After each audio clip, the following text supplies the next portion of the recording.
Muito bom dia para você, meu irmão, minha irmã. Nosso evangelho de hoje está em João capítulo 8, dos versículos 1 ao 11.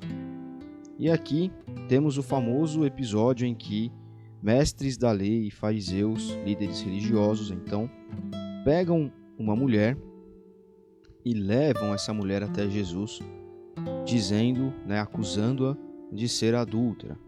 E, com isso, trazendo o trecho da lei em que Moisés ordenava o apedrejamento das pessoas que cometiam esse tipo de transgressão. Era uma transgressão da lei judaica, e não da lei política da época, da lei romana, que determinava ali alguns outros pontos da vida social, enfim. E aí Jesus faz pouco caso deles, porque Jesus conhecia as intenções.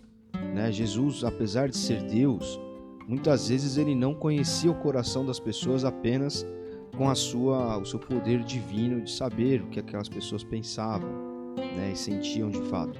Ele conhecia da própria personalidade das pessoas, de olhar e saber, essa pessoa aqui, esse mestre da lei, esses fariseus, eles são capazes disso. Esses homens, eles estão tentando a todo momento me pregar uma peça, me pegarem uma armadilha, uma arapuca, para que possam então me acusar de alguma coisa. Esses homens estão sendo cínicos, esses homens estão mentindo. Jesus conhecia também um aspecto pessoal, digamos assim, daqueles homens. Então Jesus faz pouco caso, fica escrevendo na terra, como você deve se lembrar. E aí, ao fim disso, ao fim dessa acusação que eles fizeram, Jesus levanta e fala: olha, se vocês não têm pecado, se alguém aqui não peca, pegue a primeira pedra e atire contra essa mulher. Todo mundo vai embora, começando pelos mais velhos, inclusive o evangelista faz questão de registrar isso. E aí, quando Jesus olha novamente para aquela mulher, pergunta se ninguém havia condenado. Ela diz não.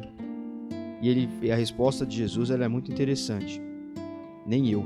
Siga o seu caminho, mas de agora em diante não volte a pecar. E na nossa vida, na nossa caminhada, trajetória do ser humano neste mundo aqui, nós nos deparamos constantemente com esse tipo de atitude das pessoas. Pessoas que acusam umas às outras. O ambiente de empresas, por exemplo, de trabalho, qualquer que seja. Muitas vezes as pessoas usam desse artifício, dessa artimanha, para prejudicar o outro, a fim de conseguir uma vaga, de conseguir uma transferência, de conseguir um salário melhor, um outro cargo, enfim. Eu estou dizendo aqui do ambiente de empresa onde nós enxergamos que isso acontece por conta desses motivos. Mas, na verdade, a acusação, o falatório, a maledicência, ela está presente na sociedade humana em todas as relações.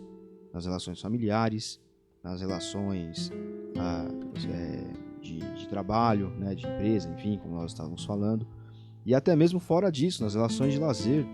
Muitas vezes você tem um grupo de pessoas que se reúne ali para andar de bicicleta, para jogar bola, para fazer qualquer outra coisa, distrair a mente um pouquinho, fazer yoga, que seja.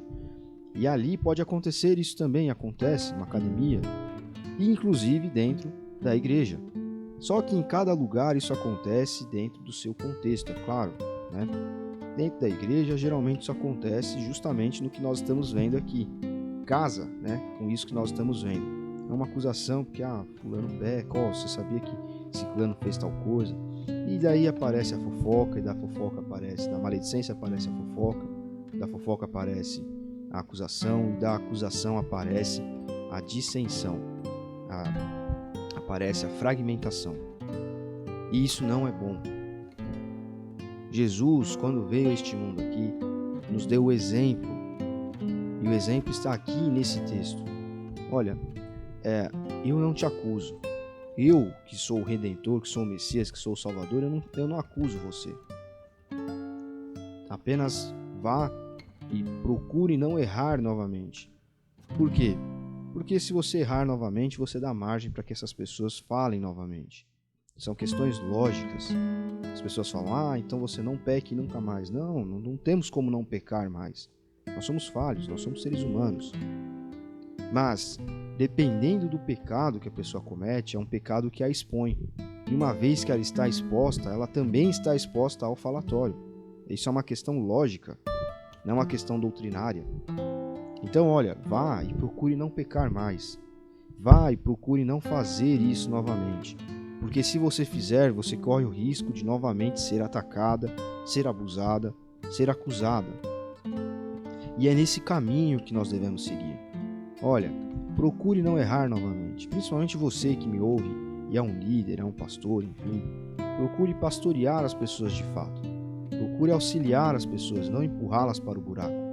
Olha, se você tem errado, isso aqui tem sido uma dificuldade, não erre novamente. Busque se afastar disso. Se você tem um problema que acontece quando você está dentro desse grupo de pessoas, afaste-se desse grupo de pessoas. Se o seu problema é quando você pega o celular e fica muito tempo ocioso no celular, e isso te leva para páginas ruins de internet, fique longe do celular. Procure usá-lo em momentos úteis do seu dia, para trabalhar, para responder a mensagem da sua esposa, do seu marido, enfim. E depois deixe-o de lado. Enfim, por quê? Para que essa exposição não aconteça novamente. A igreja existe para ser uma irmandade, para ser uma fraternidade. A igreja, como eu estava dizendo no começo, ela é como outros grupos sociais, onde esse tipo de coisa acontece. Onde há ser humano, há isso acontecendo. Mas a igreja tende a haver uma diferença na igreja. É a diferença da blindagem. Da blindagem que cura. Não da blindagem que mantém a pessoa doente. Não da blindagem que mantém a pessoa pecando, que mantém a pessoa no buraco. Mas a blindagem que ajuda a resgatar a pessoa. Porque Jesus nos mandou continuar a obra que ele começou, e essa obra é uma obra de resgate, não é uma obra de perdição. É uma obra de ajuda, não uma obra de condenação. É uma obra que puxa as pessoas do lamaçal, não que as empurra para lá. Então, que essa palavra ela fique muito firme, muito fixa na nossa mente hoje, para que nós, seres humanos que somos, não falhemos em fazer como essas pessoas estavam fazendo com essa mulher. Em nenhum lugar onde nós estivermos. As pessoas estão ao nosso redor para serem cuidadas e apacentadas.